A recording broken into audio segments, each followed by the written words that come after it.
So तुम्हाला आता काय करायचं की हा problem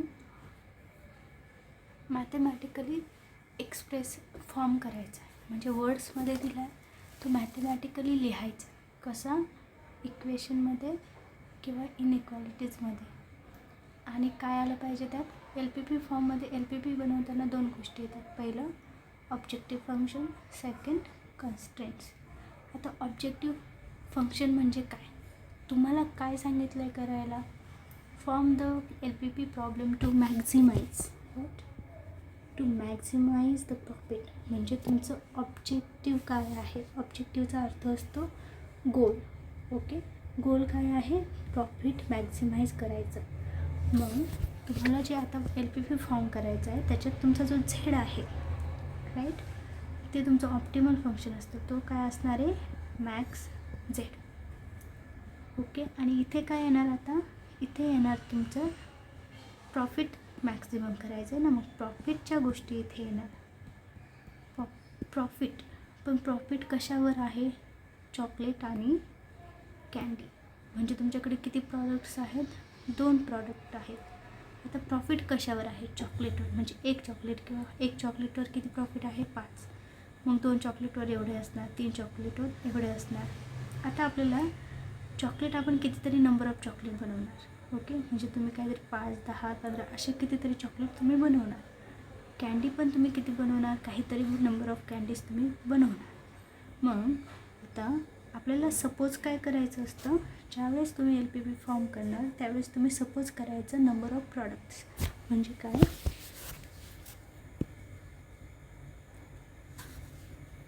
suppose the number of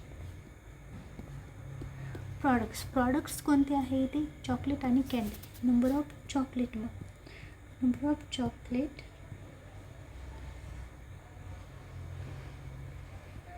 is x1 and number of दुसरं प्रॉडक्ट कोणता आहे, candy. Number of candies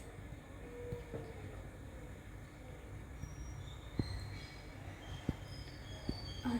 okay, number of candies are x2. Problem बनवताना लक्षात काय ठेवायचं, सपोज काय करायचं, तुम्हाला कोणते तरी प्रॉडक्ट दिले असणार, चॉकलेट आणि कॅन्डी दिले आहे. मग चॉकलेट किती आहेत, suppose x1. Number of chocolate म्हणजे किती चॉकलेट आहेत, x1 चॉकलेट आहे आणि x2 कॅन्डीज आहेत. मग x1 म्हणजे काय, 1 चॉकलेट, 2 चॉकलेट, काही पण असेल ते आपल्याला x1 आणि x2 काढायचे आहेत नंतर. ओके, आता झालं. आता बघा, आता त्यांनी काय सांगितलं की प्रॉफिट ऑन 1 चॉकलेट इज,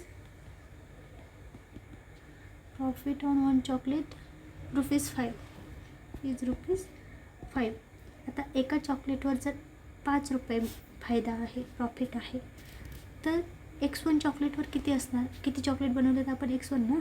मग एका चॉकलेटवर 5 रुपये प्रॉफिट होतं आहे, तर x1 चॉकलेटवर किती होणार, एका चॉकलेटवर 5 होतं आहे, 2 चॉकलेटवर किती होणार, 5 अधिक 5 म्हणजे 10. 3 चॉकलेटवर किती होणार, 3 × 5. 4 चॉकलेटवर किती होणार, 5 × 4. म्हणजे जेवढे तुमचे चॉकलेट आहेत तेवढे मल्टिप्लाय बाय दिस. प्रत्येक वेळेस ज्यावेळेस तुम्ही प्रॉफिटचं असं करणार, जेवढे प्रॉडक्ट्स असतात तेवढे, म्हणजे x1 × जेवढं प्रॉफिट आहे तेवढं. मग hence profit on x1 chocolate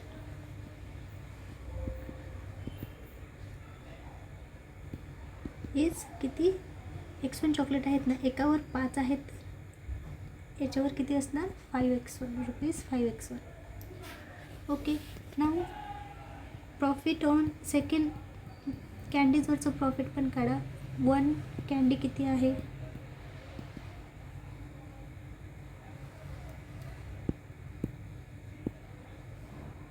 profit on 1 candy is, हे बघा इथे ₹3. हेच प्रॉफिट ऑन किती कॅन्डीज बनवल्यात आपण, x2. म्हणजे x2 कॅन्डीजवर किती प्रॉफिट येणार, x2 कॅन्डीज इज 3 × x2, तेवढे रुपयांचं प्रॉफिट मिळणार. आता 5x1 चॉकलेट्सवर मिळाले, 3x2 कॅन्डीजवर मिळाले. मग टोटल प्रॉफिट किती असणार? Total profit is equal to दोन्ही प्रॉफिट मिळून बनणार ना, म्हणजे 5x1 प्लस 3x2. सो तुम्ही काय करणार एक्झाम्पलमध्ये, जे तुम्ही प्रॉफिट आहे, प्रॉफिट तुम्हाला मॅक्झिमाइज करायचं आहे. मग तुम्ही पहिल्या प्रॉडक्टवरचं प्रॉफिट काढलं, दुसऱ्या प्रॉडक्टवरचं प्रॉफिट काढलं, मग टोटल प्रॉफिट म्हणजे दोघांची पण सम येणार ऑब्वियसली. मग आपल्याला हे जे आहे हे मॅक्झिमाइज करायचं आहे, राईट. हेच ऑब्जेक्टिव्ह फंक्शन काय आहे ना, ऑब्जेक्टिव्ह फंक्शन इज, हे तुमचं आहे प्रॉफिट, हे तुम्हाला काय करायचं आहे, maximise. Objective function is maximise Z is equal to, हे जे तुमचं आहे ते, म्हणजे ह्या ज्या याची आपल्याला मॅक्झिमम व्हॅल्यू हवी आहे. ओके, हे तुम्हाला मिळालं पहिलं. नाऊ आपल्याला हवेत कन्स्टंट्स. ऑब्जेक्टिव्ह फंक्शन मिळालं. आता कन्स्टंट्स काय आहेत? कन्स्टंट्स म्हणजे काय, तुम्हाला दिल्यातले कंडिशन्स, प्रॉफिटशिवाय जे ते तुम्हाला दिलं आहे ते सर्व तुमचे कन्स्टंट्स येणार. आता त्यांनी काय म्हटलं, to make 1 chocolate it takes 2 hours. Okay, म्हणजे एक चॉकलेट बनवायला किती वेळ लागतो आहे? 2 hours. To make 1 chocolate it takes 2 hours. Okay, then to make x1 chocolate it will take how much time? एकाला 2 तास लागत आहेत, तर x1ला किती लागणार? 2 × x1, 2x1 hours. ओके, आता कॅन्डीला बनवायला किती वेळ लागतो आहे? To make 1 candy it takes, इथे काय दिलं, 1 कॅन्डीसाठी 1 तास लागतो, म्हणजे इथे किती होणार? 1 hour. Then number of candies किती आहेत? To make x2, right. x2 कॅन्डीजसाठी मग किती वेळ लागणार? इट विल टेक 1 × x1, म्हणजेच किती आवर्स, म्हणजेच किती? 1 × x1 मीन्स वॉट? x1 ना, so it is x1 hours, right. मग आता आपल्याला टोटल टाईम किती लागणार आहे दोन्ही मिळून बनवायला? x1ला बनवायला 2x1 hours लागत आहे, सॉरी x2 येईल इथे, x2. ओके, x1 बनवायला, x1 चॉकलेट बनवायला 2x1 hours लागत आहे, x2 कॅन्डी बनवायला x2 hours लागत आहेत. मग टोटल टाईम किती लागतो आहे दोघांचा मिळून? किती टाईम होणार?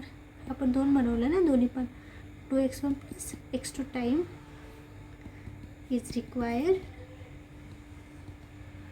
To make x1 chocolates and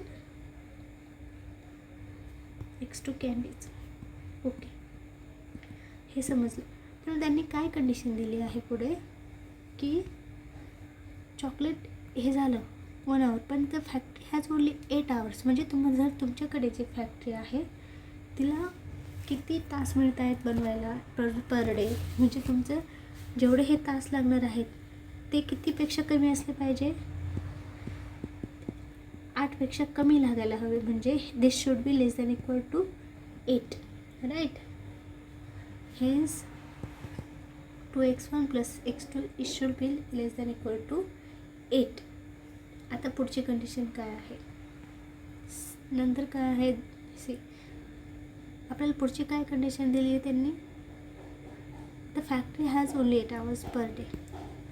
Also the total number of chocolates and candies cannot be more than 6. म्हणजे तुम्ही x1 चॉकलेट बनवले, okay, x1 number of chocolates आहेत, x2 नंबर ऑफ कॅन्डीज आहेत, राईट. पण x1 प्लस x2 हे तुमचं total production झालं, right. पण ते म्हटलं की दोन्ही मिळून जास्तीत जास्त किती झालं पाहिजे? 6. म्हणजे हे 6 इतके किंवा 6पेक्षा कमी हवेत, म्हणजे हे एक C.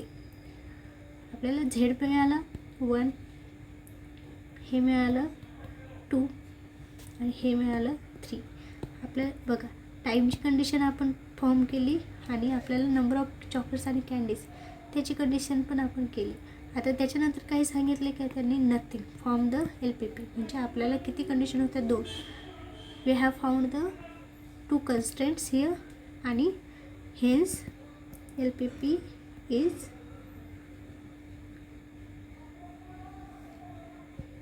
formation of LPP, right?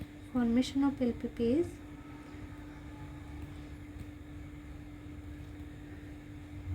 maximize z is equal to, सगळ्यात अगोदर आपण आता कसं लिहिणार, max z 5x1 + 3x2 subject to. कंडिशनच्या अगोदर आपल्याला काय लिहायचे, कन्स्ट्रेंट्सच्या अगोदर सब्जेक्ट टू जे तुमचे कन्स्ट्रेंट्स आहेत ते, म्हणजे ह्या कंडिशन्स आहेत त्यावर. Less than equal to 8 plus खाली त्याच्या comma x1 plus x2 less than equal to 6. आता कुठेही कोणताही LPP प्रॉब्लेम असेल then you have to remember one thing. What is that, की तुम्ही ज्यावेळेस LPP सॉल्व करताय त्यावेळेस तुम्ही नंबर ऑफ प्रॉडक्ट्स काढताय. मग तुम्ही काहीतरी नंबर ऑफ प्रॉडक्ट किती असणार, म्हणजे तुम्ही किती नंबर ऑफ प्रॉडक्ट्स काढणार आहात, 1 काढाल, 2 काढाल, जास्तीत जास्त कमीत कमी 0 काढाल. नेगेटिव्हमध्ये तर काढूच नाही शकत ना. म्हणजे तुमचे जे नंबर ऑफ प्रॉडक्ट्स आहेत, म्हणजे x1 आणि x2 always greater than equal to 0, ही जी कंडिशन आहे ती प्रत्येक LPPमध्ये असते. त्याचा अर्थच आहे की तुमचे जे नंबर ऑफ तुम्ही प्रॉडक्ट काढताय ते पॉझिटिव्ह, म्हणजे ते एकतर काहीच नाही करणार किंवा 1-2 काहीतरी करणार. ओके, नेगेटिव्हमध्ये नाही जात. म्हणून हे x1 आणि x2 कायम पॉझिटिव्ह किंवा इक्वल टू 0 असतात. दिस इज एव्हरीवेअर. प्रत्येक LPPच्या शेवटला हे तुम्ही लिहितातच. ओके, आणि तुमचं जे सोल्युशन आहे LPPचं, म्हणजेच तुमचं x1 आणि x2ची जी व्हॅल्यू आहे त्यांनी ते सॅटिस्फाय करायला हवं. व्हॉट डज दॅट मीन्स, की x1 आणि x2 कायम काय हवेत, पॉझिटिव्ह ऑर 0, नेगेटिव्ह कधीच येणार नाही. So this is the called formation of LPP. Okay.